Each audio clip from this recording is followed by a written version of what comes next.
Centerware Administrator Part 2, Outbound, or Predictive Dialing. Moving on to the middle section, I can monitor here the campaigns or the outbound activity as well as the inbound activity on the ACD groups section. Right now we're going to concentrate only on the campaigns or the outbound activity. This table at the bottom displays all the different campaigns that I have set up for my call center. I can see the name of the campaign. I can see how many calls have been made on this campaign today, how many of those have been connected, no answer, busy, voicemails, faxes, etc. All of this information is in real time and I can access it very quickly. The pie charts at the top represent each one of these campaigns. If I double click on a different campaign, you will see the pie charts move to represent the particular campaign that I have selected. The statistic pie chart tells me the number of calls that have been connected, that have gone to answering machines, no answers, busy, etc.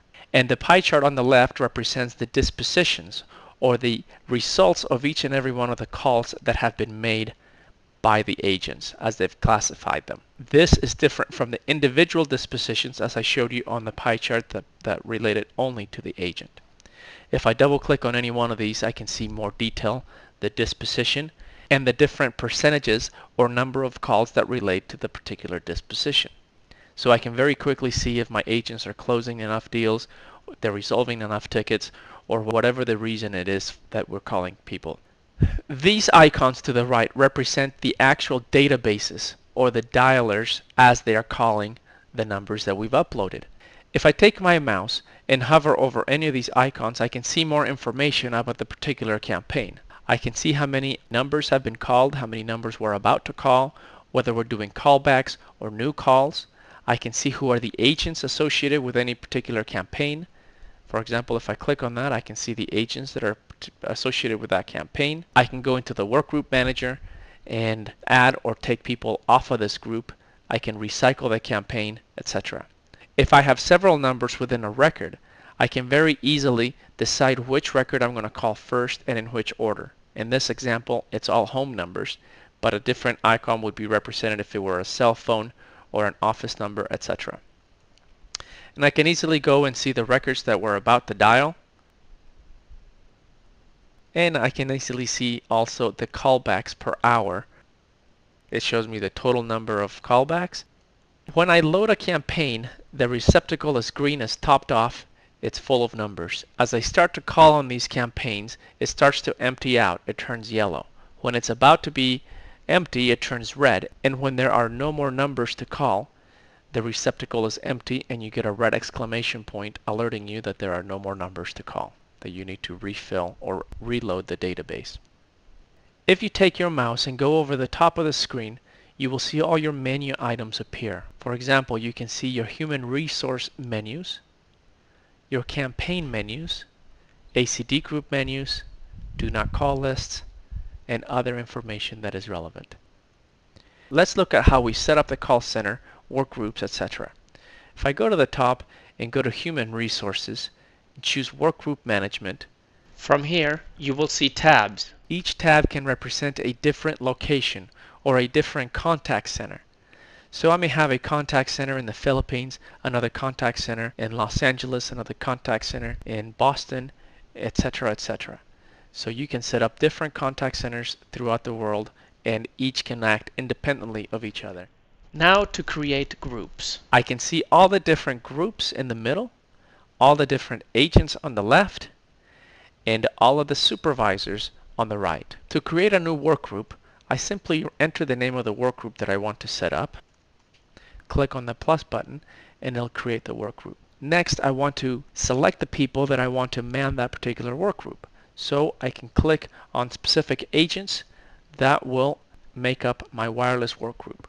I can select all of them or I can select a few of them at a time and I just drag and drop the agents into the particular work group.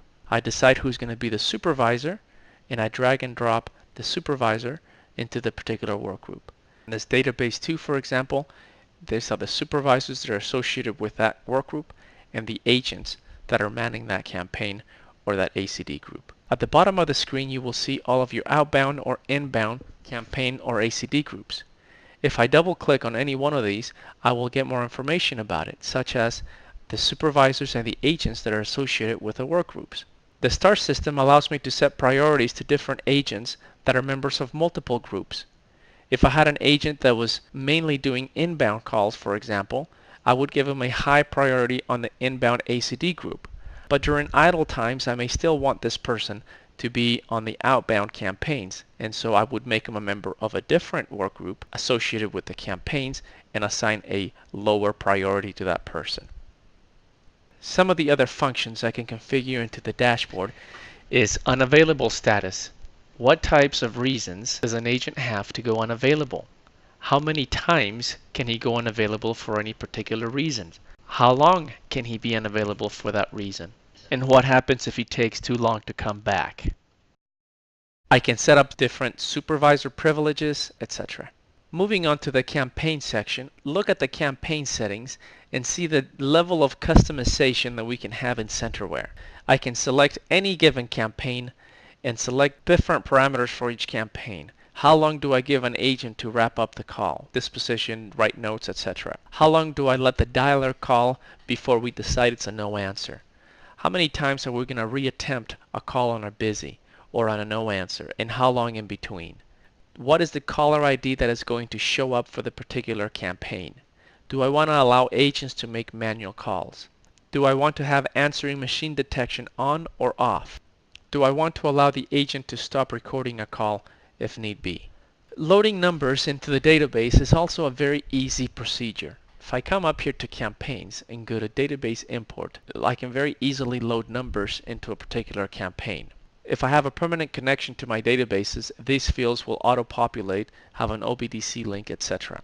In this particular case, let's import an Excel file to show what a database might look like. You will see the tables with the particular columns show up. Simply drag and drop the record ID, specific information you want to have show up on data fields when the agent answers the call, and then the telephone numbers that you want the system to call. At that point, you load the campaign and it'll fill up the particular bucket you want to fill. You can also set conditions or filters that allows you to manipulate the way the system will call the numbers. Another thing I can do is set up a do not call list, much the same way that I load up campaigns. Something else I can make sure that I do in order to stay compliant is go to campaign settings and make sure that we have compliance rules enabled. Enable compliance allows me to make sure that I do not call the wrong person at the wrong time or the wrong place. It's not necessarily the same feature as the schedules, which prevents me from calling the wrong time zone at the wrong time. This concludes the demonstration for the dashboard or the administration module for Centerware as it pertains to outbound calling. On another demo, we will discuss the inbound side of Centerware, how we set up ACD groups and manage all the inbound activities of your call center. Don't miss part 3 of the video series, Centerware Inbound.